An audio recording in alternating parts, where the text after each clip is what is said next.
the second mantra. So in the last class, I mentioned that the Hiranyagarbha Sutra is from the Rig Veda, the Dashama Mandala, that is the 10th book, and the Sukta number 121. And we also said that the Rishi, the sage, is Hiranyagarbha, and the Devata is Kaha or Paramatman, and the Chandas is Trishtu. So in the first mantra, the principle that there is one God, only one God universally, Eko Devaha, has been taught. Now we come to the second mantra. In the second mantra, we will see what this purpose of this one God, why any existence, every existence must have some purpose and some value. Even if you have only one God, it is fine, wonderful. And then you can use that in religion and whatsoever. But now we are studying Shastra. Therefore, why should there be one God, even one? What is the purpose of this God? He must have something to do, something to contribute. And that contribution must be, since he is the one, and since he is also the first, he becomes the role model and he also becomes the template or the trendsetter for the future. Because how do we conduct ourselves? We always conduct ourselves by imitation. Without imitation, there is no existence, isn't it? That's why all the religions talk about imitating an ideal. In fact, especially in the Christian studies, imitation of Christ is a very important concept that has been studied in great depth. How they have understood is a different question. But how they will understand is what we will see now, how they should understand. So how we should understand imitation of Christ, how we should understand that Ishvara is to be contemplated upon, is always driven by what is the purpose. So what is the purpose of this Ishvara and why we should offer our oblations. Havisha Videma, why we should offer oblations is now the Rishi will start talking about it. Ya atmada balada yasya vishva upasate prashisham yasya devaha yasya chayamritam yasya mrityuh kasmai devaya havisha videma. So first we will see the word meanings. Yaha, that means that one. So how do we know that one? It is because you see the grammar of this word Yaha, it is in singular number, Ekavachana. And therefore there is consistency in the next mantra also that there is only one. And that one, Yaha, Deko Devaha, the one God, is Atmada. Atmada means who is the giver of life force. He is the one who gives Atma. Atma has many, many meanings. In this context, Atma means the life force, prana, the breath. Atma also has other meanings. It also means our physical body. It also means the intellect buddhi. It also means the Atman, that is the engineering principle. But in this context, we have to see. Because how do we see? Because of the following words. He is the one who gives the life force or the essence that makes me a living being. What is the definition of somebody who is living? Each person is breathing. And therefore, that breath, from where it comes? It is not generated inside us. So many things we generate inside our body, but not the breath. The breath always comes from outside. And that giver of the breath, Atmada. Then Balada. It's not enough if he just gives me sentiency. He also has to give strength in my body. Balada. And then it is not enough for doing these two only. He must be something that is worshipful so that I can worship. We are asking about who is the worshipful entity. How is it you are worshipful? So since creation, several eons have passed. all the past eons, who has worshipped him, and what do you mean by worship? What is meant by worship is you obey the thing that you worship. Isn't it? When we say, I worship Devata, you obey the command of the deity because you have respect for the deity. And how do you get respect for the deity? Because whatever command the deity gives, that is the characteristic of the deity also. Suppose I worship Saraswati for knowledge. And if Saraswati is not a repository of knowledge and does not have any knowledge, why should I worship? So the characteristic of Saraswati is knowledge. And therefore I worship Saraswati. By worshipping Saraswati, I worship knowledge. Therefore, only those who are seeking will worship Saraswati. Only those who are seeking removal of obstacles will worship Ganapati. But what do all those deities worship? All those deities, yasya prashisham. Prashisham means law, mandate, instruction. Prashasana, the Sanskrit word prashasana comes from this Vedic word prashisham. So the command of this universal one Purusha, Paramatman, Vishwa Upasate, the entire universe obeys. Whether you are religious or not, you are obeying. Let us say you are the most irreligious person refusing the existence of anything. Don't you breathe? Don't you seek breath? Why are you breathing? Because you want to be alive. And therefore you worship breath. You want strength in your body. And therefore you worship strength. If you are worshipping bala, strength, if you are worshipping the breath, actually you are worshipping that one. It may not be a ritualistic worship where you put this Ishvara in an altar and then offer flowers, etc. That's a ritual. You don't have to do that. By desiring that I want that strength, you are worshipping. Yasya prashisham vishva upasate, yasya prashisham devaha upasate. That is, all the devatas are also worshipping. Here devatas should be taken, if you are looking at the religious context, Saraswati, Ganapati, etc., etc. But if you are looking at the Indriya concept, that is various sense organs, all these sense organs shine their awareness on an object. You have the sense organ of eye, shining your awareness of form. You have the sense of hearing. You shine your ability to hear on sound. Anything that shines its brilliance, its light on anything else, that which shines is called a deva. That's the devata. So your eyes, your sight is a devata. Chakshur devata. Your ears, hearing is a devata. Shrotram devata. So all of them are devatas.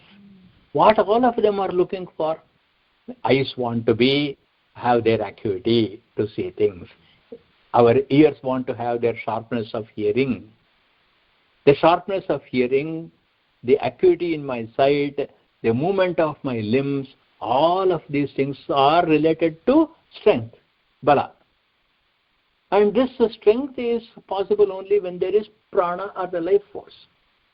So the one who gives your life force, prana, ya pranato, ya atmada, he who gives your prana, balada, who gives your strength, which all of the world, is there any living being in the universe which is not worshipping strength, breath, living, then wanting to have all their sense organs in perfect order? Is there anybody? Since it is not there anybody, who is worshipping this one? Everybody is worshipping. Yes, Vishwa Upasate. At the cosmic level, everybody is worshipping. At the microcosmic level, at my level, every organ, every sense organ is worshipping. See now how religion becomes spiritual. So, yasya prashisham devaha upasate. Yasya chaya, it has got a canopy. And all the living beings of the whole universe is living under that canopy. And what is this canopy doing? This canopy hosts life. Yasya chaya amrutam. And this chaya or the canopy also hosts death. It is under the canopy of this one, both life and death subsist. Suppose we were asking only for life, which never ends, then what happens?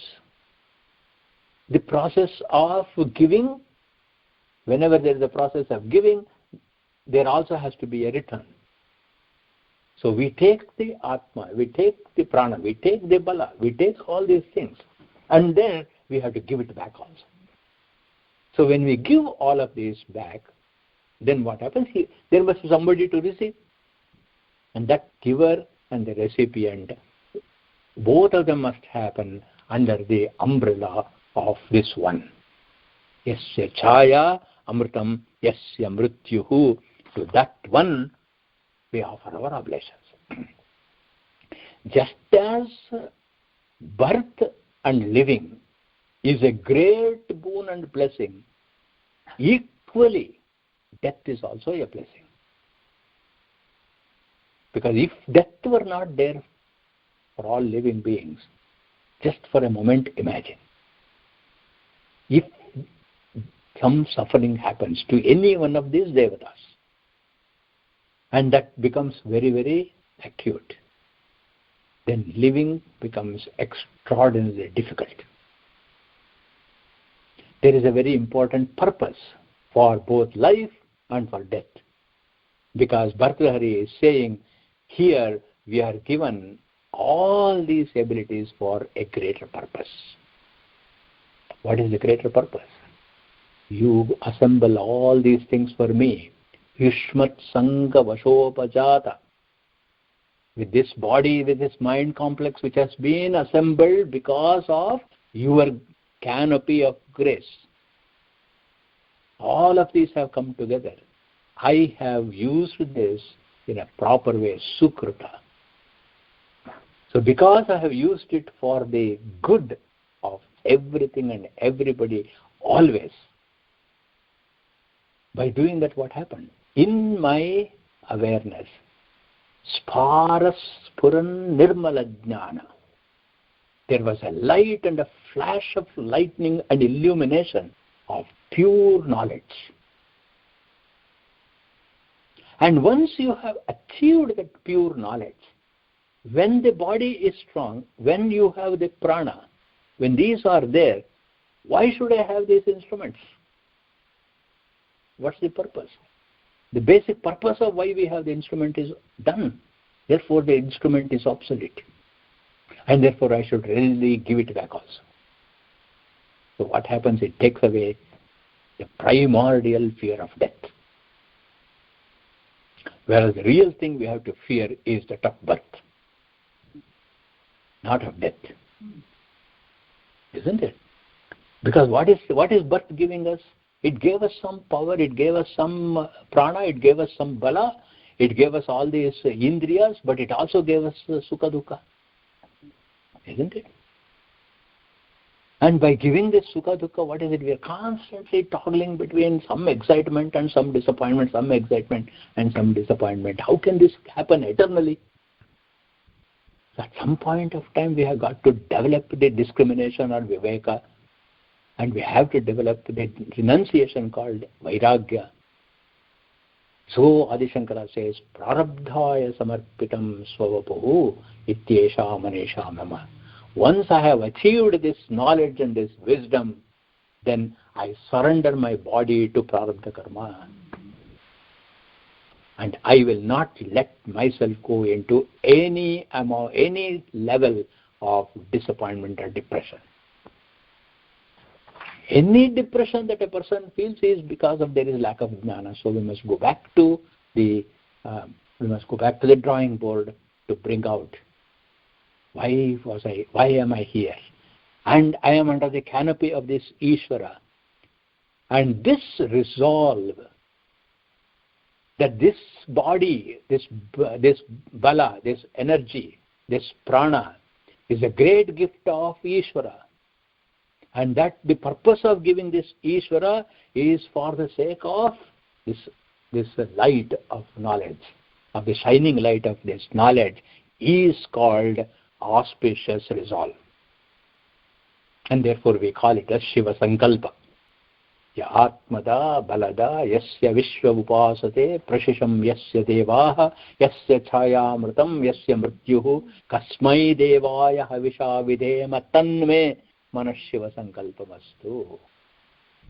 And therefore I resolve for auspicious.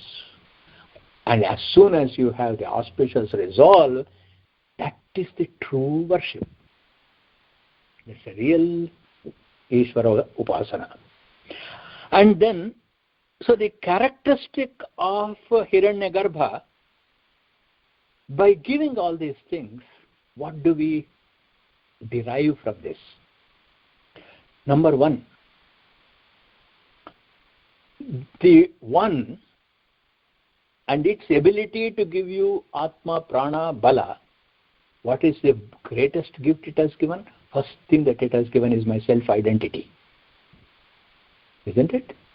Aham asmi, I am here. Without this one Hiranyagarbha, giving this Atma Bala, where would be their self-identity for us? Now we understand self-identity as ego.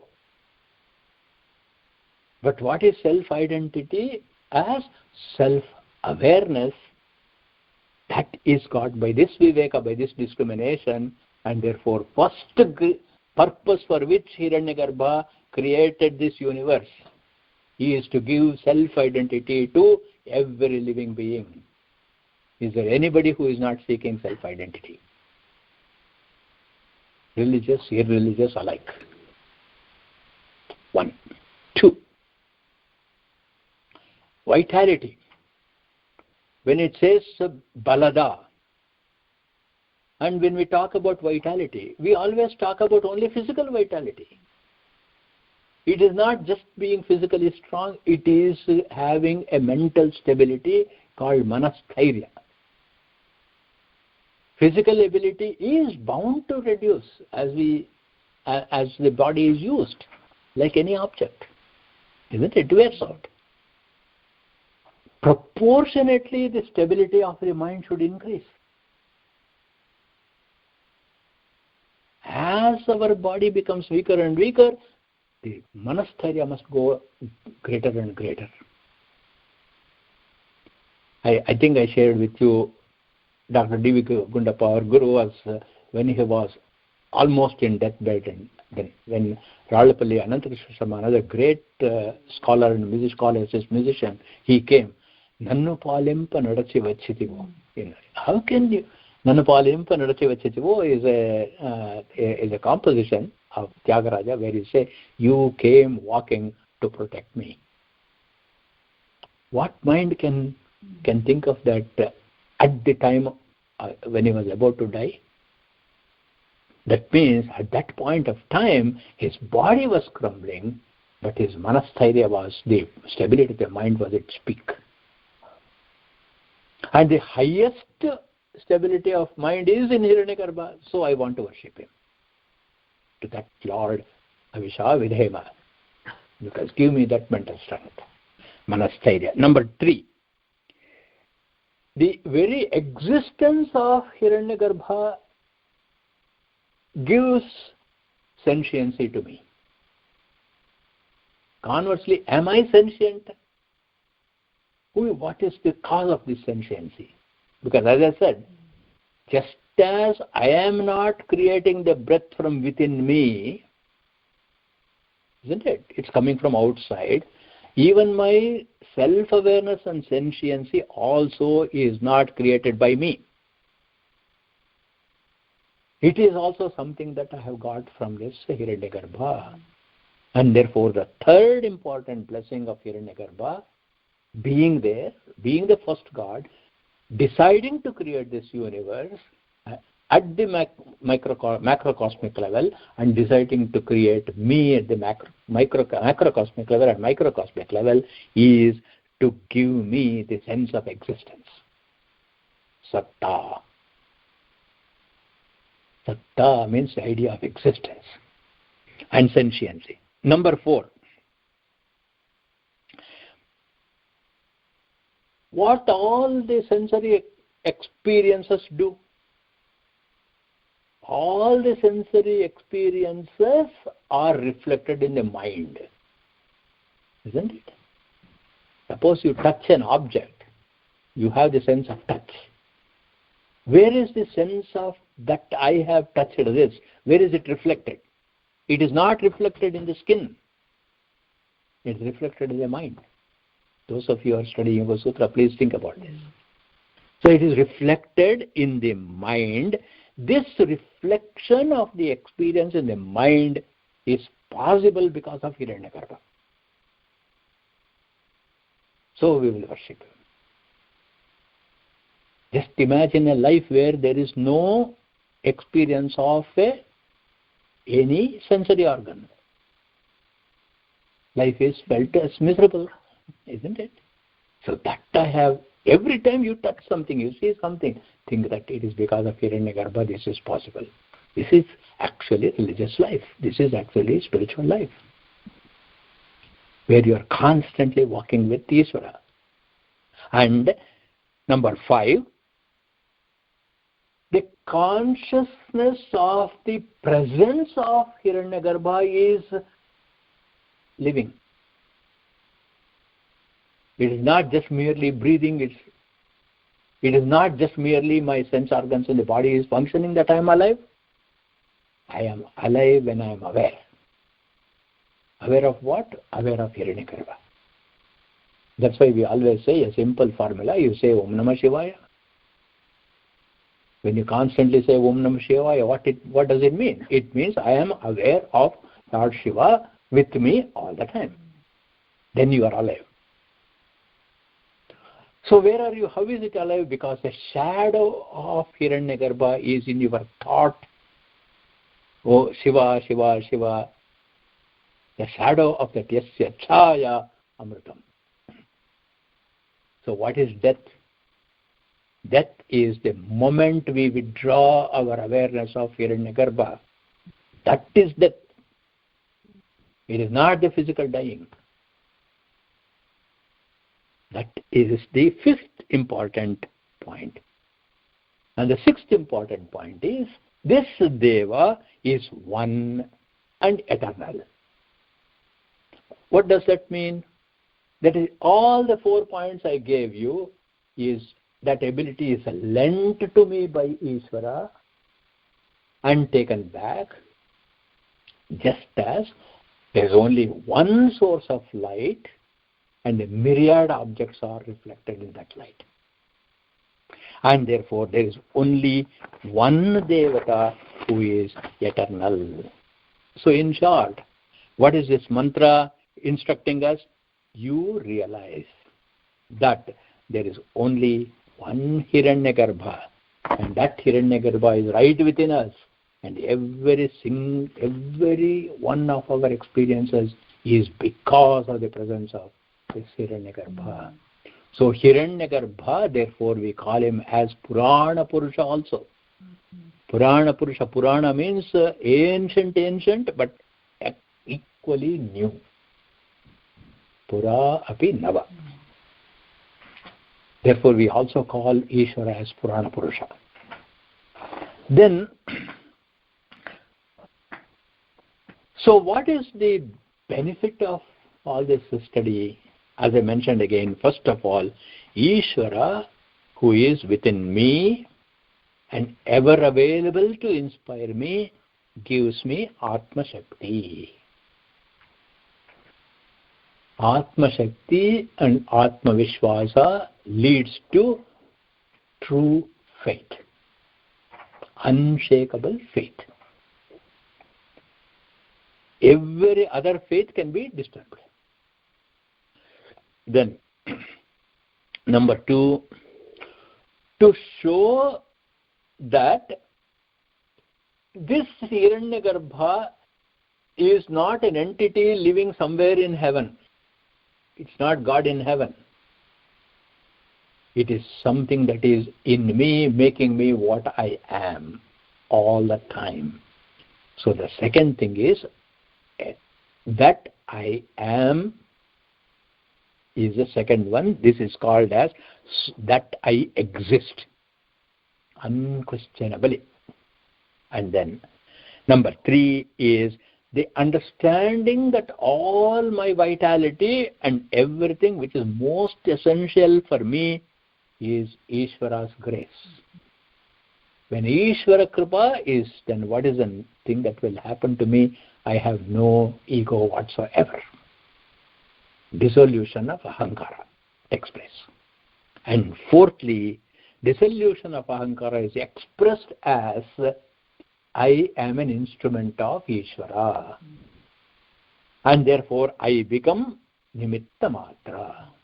Nimitta Matram Bhava Savya Sachin. Ishvara does everything making me an instrument. But that's not all. He not only makes me an instrument, but he makes all my instruments also enjoy. Look at that. So see, many times what we do, we use an instrument and throw the instrument away as soon as its purpose is over, isn't it? But what is Ishvara doing? Ishvara is using me as an instrument, and in that process also giving me a tremendous amount of enjoyment for each one of my senses. And therefore, what a wonderful concept. Ishvara does everything, and we are his instruments, and the instrument, but not the doer, who is enjoying. Isn't it? What a profound thought that comes out of this mantra. We have to dig that. On the surface of it, you can't see this meaning. Because Atmada Balada. Then Vishwa Upasate. He gave this, he gave this, he gave this. And he is the one who gave everything. He is the one who makes me live. He is the one who withdraws the life force from me. But in the middle, I enjoy it. So his Ananda Swarupa transfers itself to my individual Ananda, and therefore, Yasya Vishwa Upasate means he uses me, and then it results in my enjoyment and making me saying, use all my instruments and give joy to the world. That's why he has given. He has shown by blessing, I am able to enjoy by his mere presence. By my mere presence, the Loka also should enjoy. This is the beauty of the association of the noble. Nothing they have to do. They have to be in our midst. That's all. A Buddha walks in our middle, and then a noble person walks in our middle, a Shankaracharya walks in our middle. He doesn't have to do anything. His mere presence gives joy and happiness to everybody. So we do all these things, and then also removes our ego. And then the self-same Ishvara who is inhering in me is also the indweller of all beings.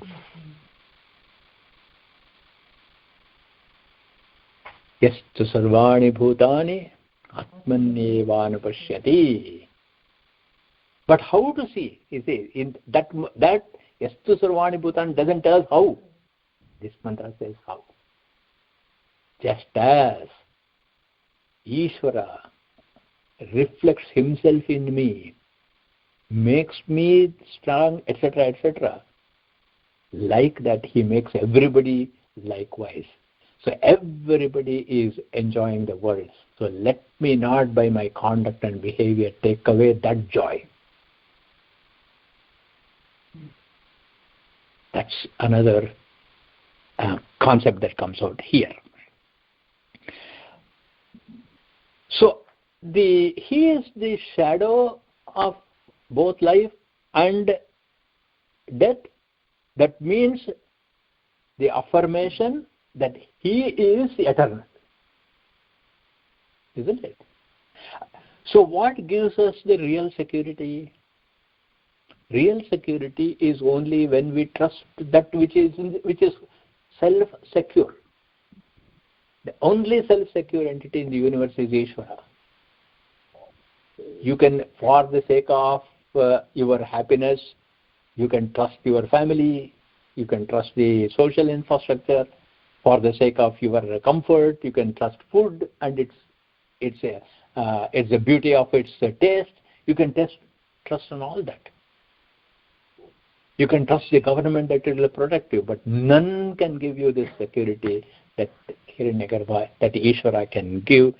And then what does this take us to? If you cling to Ishvara, just as a leaf in a branch of a tree is clinging on to that branch, that leaf is undisturbed in a storm. When there is raging wind, a scorching sun, a pouring rain, nothing happens to that leaf. Why? Because it has caught on to that tree. Isn't it? So this mantra is also saying, you catch on to that Ishvara, your life will be as secure as that leaf which is catching on to that limb. Otherwise, once the leaf lets go, then what happens? It will fly everywhere. It will dry. Isn't it? So when such unshakable, this is the unshakable faith that we talk about. This Vishwasa, this unshakable faith is cultivated, then for such a person, no harm comes. This is how we have to understand the Gita Vakya, Nainam Chindanti Shastrani, Nainam Dahati Pavakaha. See, it is not just, he is referring to the self, but the self is reflected in the mind, isn't it? So, he is trying to console you, saying that the Atman is eternal, the body has to fall contextually. But out of context, you will see and understand what this means. What this means is, the mind is not pierced with the arrow of difficulties. Nainam Chindanti Shastrani. The fire of hardship that the world is giving to me doesn't burn my mind. Nainam Dahati Pavakaha. So you have got to look at that contextually. When at death, the body perishes, but the Atman survives. In living, when the body is there, mind does not perish. See? So how can the mind perish? By means of dukkha which pierces the mind, shastra of the dukkha, nainam dahati, or the fire of anxiety, worry. When none of these happen to the mind, then during living, you have actually experienced the teaching of Gita Acharya. That is why I always connect to Gita, so that when you study Gita, you come back and think of these things. Because we are not talking about posthumous activity here. How do we live? Who cares what happens after death? Nobody. So, what does this mantra affirm? Number one, faith in myself, called Atma Vishwasa. Number two, because I am emulating Ishvara, faith in what I do. lot of confusion, lot of anxiety is because we really do not have any faith in what we are doing. Suppose we ask, why are you going to work? Oh, I have to take care of my family. I have to feed my family. As though feeding the family is the ultimate. That's why they don't make you work 24 hours, but you live 24 hours. Ishvara makes you live 24 hours. You work for 8 hours, make a living. What do you do in the 16 hours? In that 16 hours, live like this. So it gives you faith in what we do. Number 3, faith in Hiranyagarbha inspires us to do what is good for the world. Why? Because Ishvara is always doing good for everybody. He is giving life, he is giving strength, good, bad, even for the worst people in the universe, he is giving all that. Like that, without any expectation, this person does good to others. And then, number 4, faith that Ishvara is ever present and ever available. Every other support system disappears except Ishvara. 4 important points. Atma Vishwasa, faith in what we do, faith that Ishvara will inspire us to do what is good for the world, and the faith that there is one constant entity available to me. Finally, how does all these things translate into my everyday conduct? It gives me a tremendous enthusiasm. It is called Jivanotsaha. Any time you feel down, that you don't have any utsaha or the enthusiasm for life, please go back and think of these 4. All that enthusiasm will come back. This is the real message that this mantra is giving us. More in the next class.